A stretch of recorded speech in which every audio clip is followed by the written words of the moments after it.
Welcome to my channel. In this video I will show you the global version, the original, brand new top selling loading house number product on Aliexpress with discount price Mar 07 2023.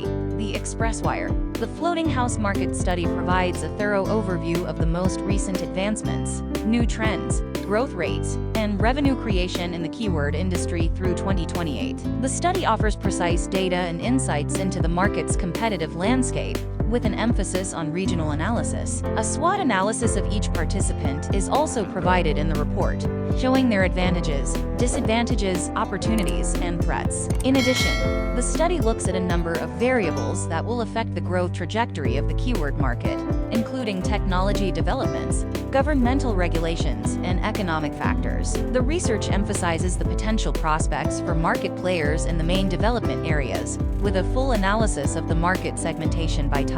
Overall, the research offers a comprehensive perspective on the keyword industry, making it a priceless tool for businesses. Are we going to make sure that we take care of the uninsured in the way that we did with this fallout from Silicon Valley Bank? The California lawmaker said in an interview, "I don't know, but I will have to put it on the table." Waters didn't commit to backing legislation for the idea, but said that she's looking at different legislative solutions for what she called regulatory shortcomings that allowed Silicon Valley Bank to mismanage its liquidity risk. Waters, like other Democrats, wants to revisit the 2018 clawback of some requirements for mid-sized banks, like the failed Silicon Valley Bank, which was based in her home state, and Signature Bank Representative Maxine Waters of California, the ranking Democrat on the House Financial Services Committee, said that expanded deposit insurance legislation could be coming. Andrew Har Bloomberg, there are a number of issues to be looked at, everything from the uninsured to stress testing to understanding what rules should be in place for how you determine that your balance sheet assets are not worth today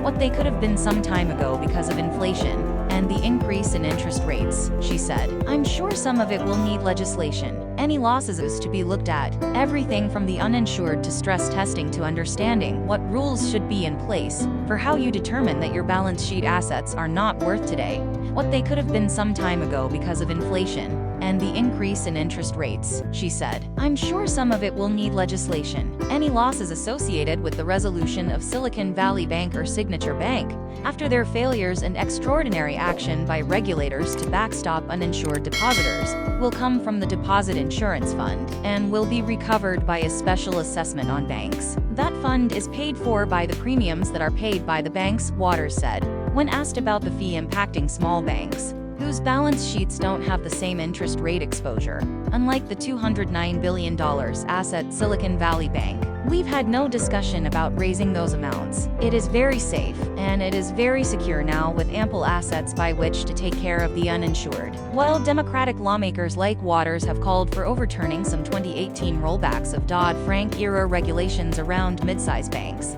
banking industry groups have started to push back on that idea. To the extent that these banks' failure reflected liquidity weaknesses, the liquidity coverage ratio, the liquidity rule that was eliminated for most bank holding companies, with less than $250 billion in assets after the 2018 legislation, likely would not have prevented either bank's problems and might have made them worse, said the Bank Policy Institute in a statement. Although the LCR does require banks to hold a large pool of high-quality liquid assets, it strongly encourages banks to hold primarily government securities for that purpose, precisely the securities that SVB and Signature held, exposing them to losses when the Fed raised rates. Waters said that she and Financial Services Committee Chairman Patrick McHenry, RNC, have agreed to hold a hearing as early as we possibly can on Silicon Valley and Signature banks, making it a bipartisan issue. "There are those that don't like regulation and have been involved in the deregulation that has been done," she said. "And of course there are those of us who really do believe we have to have credible regulation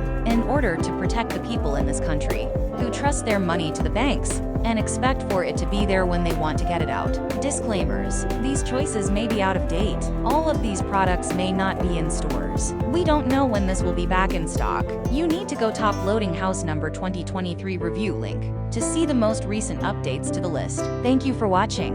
Please subscribe to this channel.